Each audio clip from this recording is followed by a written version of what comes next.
My name is Matt Rollins, and I've been working with Landfire for what, more than 10 years now, along with a few other people here in the room. But now I don't work for Landfire. I've kind of moved on, and I'm pretty much 100% bureaucrat. But I was asked to give the introduction presentation, and I'm happy to do it. Excited about it. It's good to see a lot of new faces in the room too. A lot of times we see the usual suspects at these things. So, and I can guarantee you that, oh no, this will be one of two flow charts in the presentation. And you can probably imagine what Landfire has it's very flow chart rich environment. And I'm sure some of the talks that follow will have lots of flow charts in them, so stay awake. It occurred to me that many people might not even know what Landfire is, and just really briefly, what Landfire is a national program. It's been in place since about 2000, and the goal of that program is to develop geospatial data layers for all 50 states that are useful for fire management in terms of decision support and planning.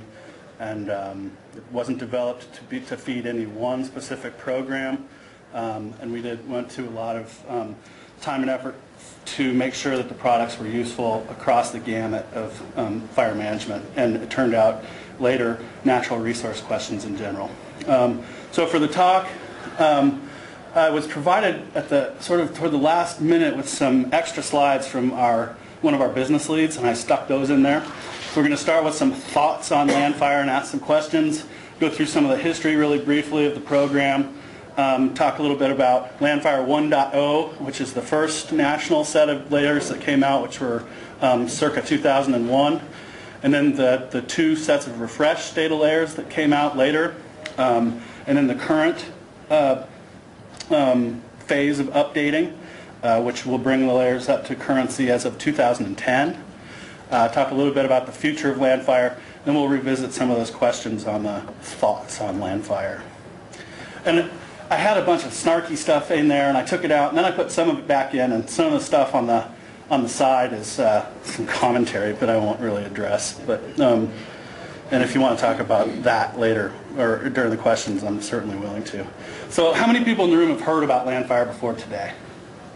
Lots of people. Anyone not heard about Landfire before today? Yeah, good. How many of you have used Landfire directly? So used it for your job. How many have used it sort of indirectly, or I'm not real sure what Henry meant by that, but so a lot of users here in the audience. Are national data sets useful, or are they not needed? Is it more important to have local data sets? You know, the intent of Landfire was to have a seamless, consistent set of data that people could use that were separate from administrative or organizational boundaries, much like fires are burn across boundaries, etc. We don't need to have a one-on-one answer to that question, but how many of you feel that the quality of Landfire is good? Well, you can count, Wendell. How many people think that it's bad or poor? Oh, how many of you are not being honest? Okay, we're in a judgment-free zone here, as far as I'm concerned. So, how many of you have actually evaluated the quality of Landfire in your local areas or for your local projects? That's good to know. And one thing we're doing, or the program's trying to do better, is have more of a dialogue with people who have had that experience and try and learn from that, your experience with evaluating the quality for your specific applications. How many of you have contributed data, either point data or plot data, or some sort of structured dialogue or feedback on one of our websites? Well, good. Okay, background. Starting in about the late 90s through about 2007, the Government Accountability Office, I don't even know what they call themselves now, but had these reports that came out that were driving the federal agencies, and now currently the federal and the non-federal agencies, to manage fire with a more of a cohesive, cross-boundary, cross-organizational structure perspective. And Landfire, and they pointed out that the data don't exist for that type of management. And so Landfire was conceived of as being a wall-to-wall, consistent, comprehensive set of geospatial data layers that can help efforts to manage fire cohesively across organizations and across the United States.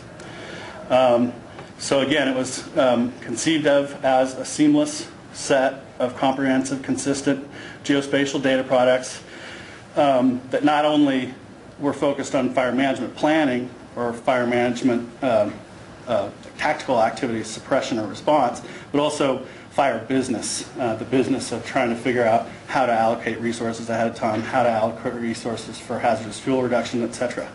Originally, FPA and WFDIS were the two national programs that were in place, and since then, HIFPUS and things like IFTDIS and other national programs have evolved, and Landfire sort of evolved along with them and trying to meet their requirements. And that includes the current cohesive strategy effort that's going on, and there's a special session on that, I think tomorrow. Timeline. Originally, Landfire was at the Missoula Fire Science Lab pretty much exclusively. In the late 90s, the coarse scale data layers were put out by the Missoula Lab, and Congress and the powers that be wanted to have a finer resolution set of data and a more comprehensive set of data layers to address fire management problems. And so the lab and the EROS Data Center in Sioux Falls were asked to put together a proposal. We did a prototype for these two map zones in Utah and Montana and Idaho.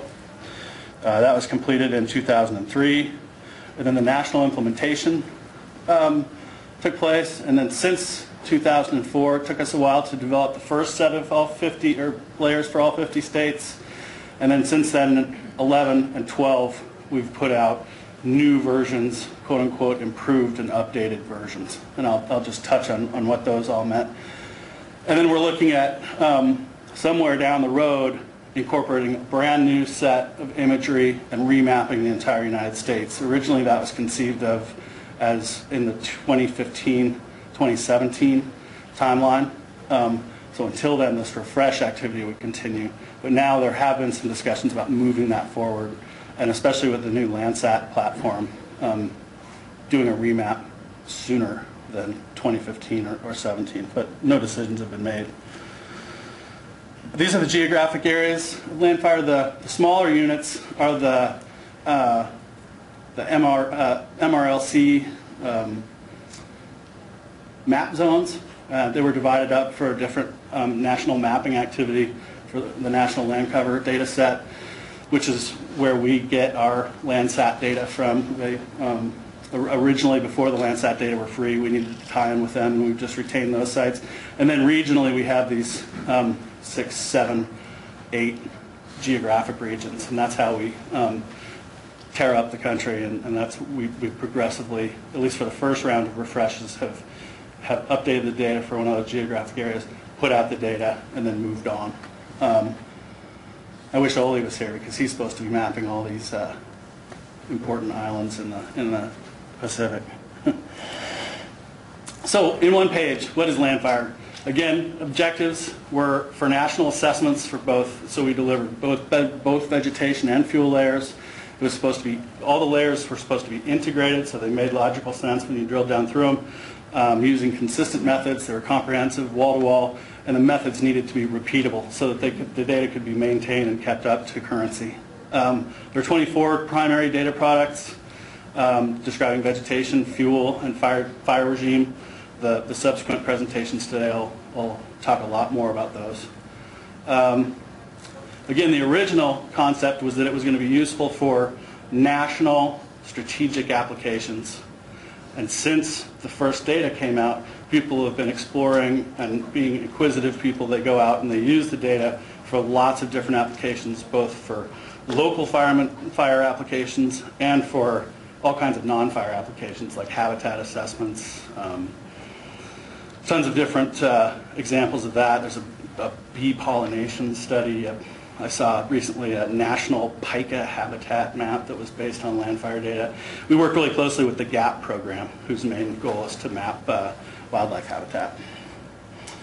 These are the main partners: Nature Conservancy, Forest Service, USGS, and our webpage is www.landfire.gov. So the impetus was, back in 2000, this is basically the state of art of fuels mapping. This is the 9 Mile Ranger District in Missoula.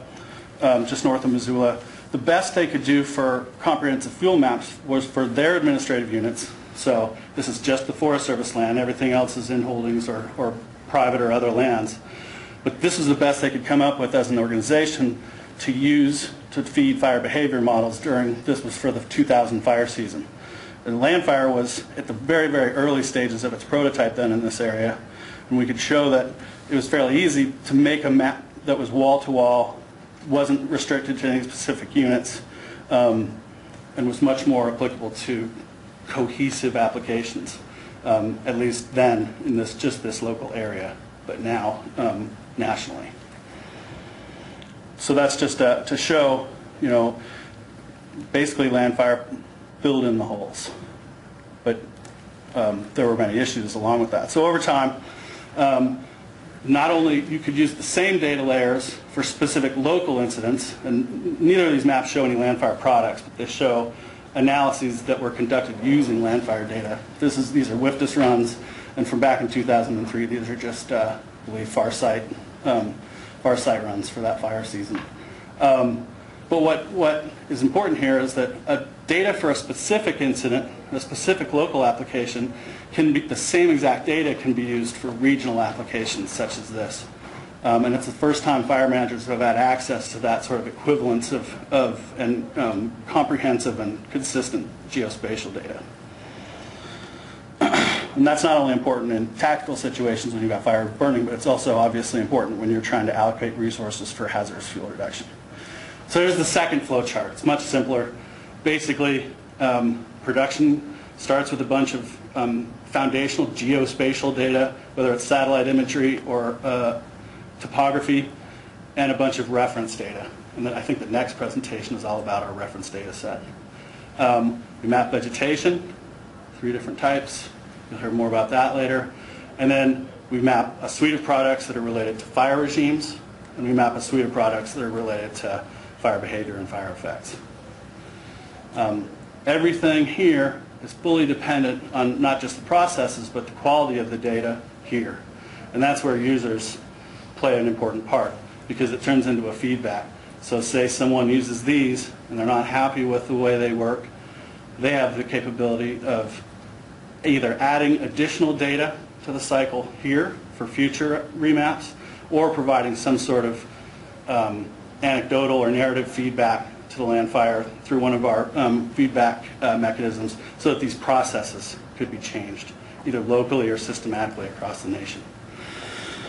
So 1.0, the methods from our prototype areas in the western United States were adapted for the whole nation.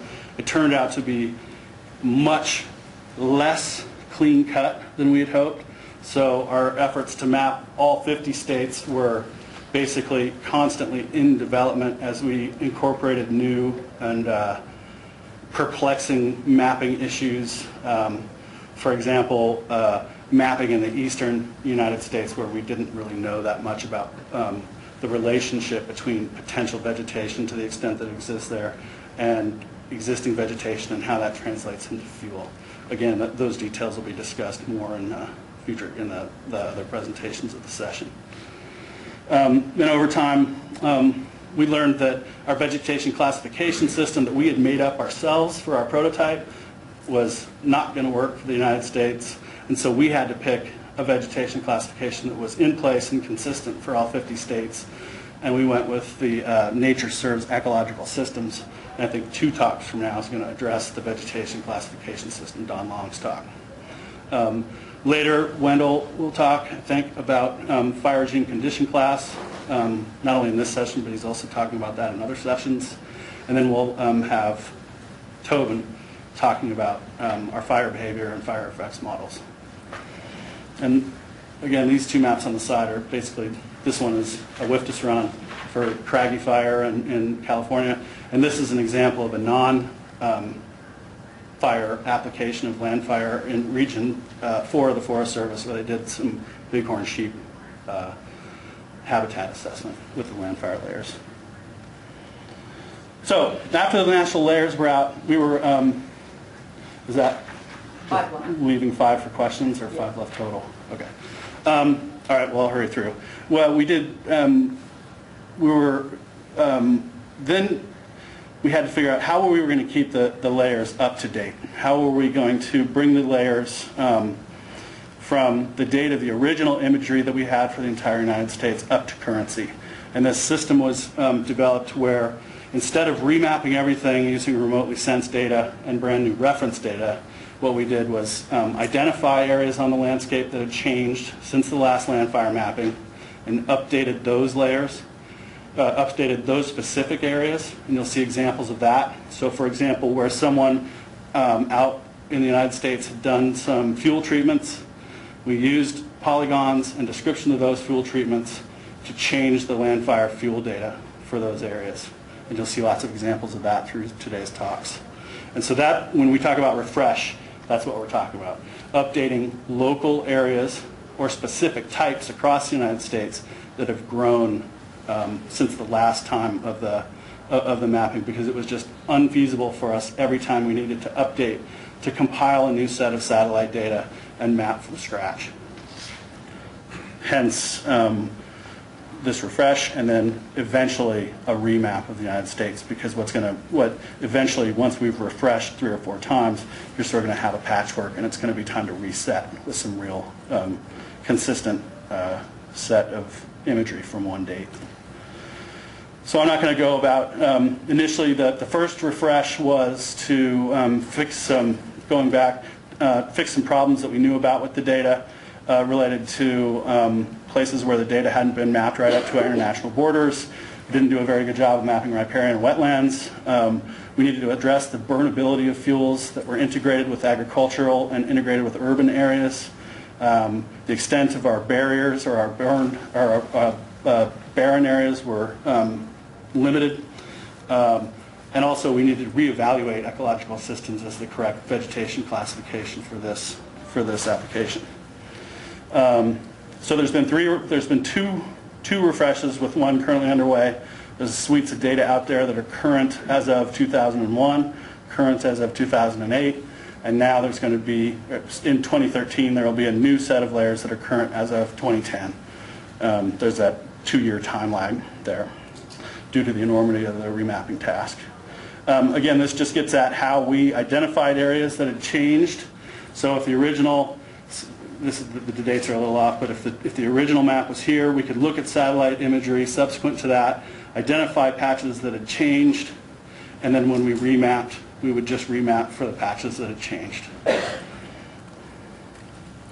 And our goal basically was to not just look at areas that had been treated mechanically or some sort of vegetation management. We used MTBS data layers, so we were incorporating subsequent wildland fires. We used data that we had for wind damage, insects, and disease damage. These are all existing data layers that we were able to get from the Forest Service and other sources. And we also used Landsat-based vegetation change application to look for areas that had changed that weren't available to us as polygon data sets from existing sources. And that turned out to be a very big task for all 50 states, several thousand Landsat scenes. This is the timeline for the most recent refresh effort. Data compilation and production has been ongoing. The geographic areas are under being produced now. The release will happen sometime next. Let's shift this all back based on what I'm learning in, say, summer. And then documentation, reports, quality assessments, and closeout sometime in 2013. I'm going to skip this. It's basically a summary of all the different refresh efforts. If you stay in the session all day, you'll hear about each of these. Here are some sites where we accept feedback and the way that the dialogue with the users. We have an entire organization, NIFTY, that is dedicated to developing tools and working with users on landfire data, the tech transfer group. There's the help desk. And then this down here at the bottom, the monthly users call, is something that if you're not participating in it now and would like to participate in it, stop me and we'll get your name on the list. It seems to me like it's a fairly big list, But if you consider the amount of users of Landfire data that are out there, it's a pretty short list. And so I think if you want to be on the list, let me know for that monthly call. I am out of time, but Brenda will talk more about how we gather events data and plot data and how that gets compiled and the timing of that and how that gets expressed in updated Landfire layers. And here's some take-home messages. You can email our help desk and we'll get back to you.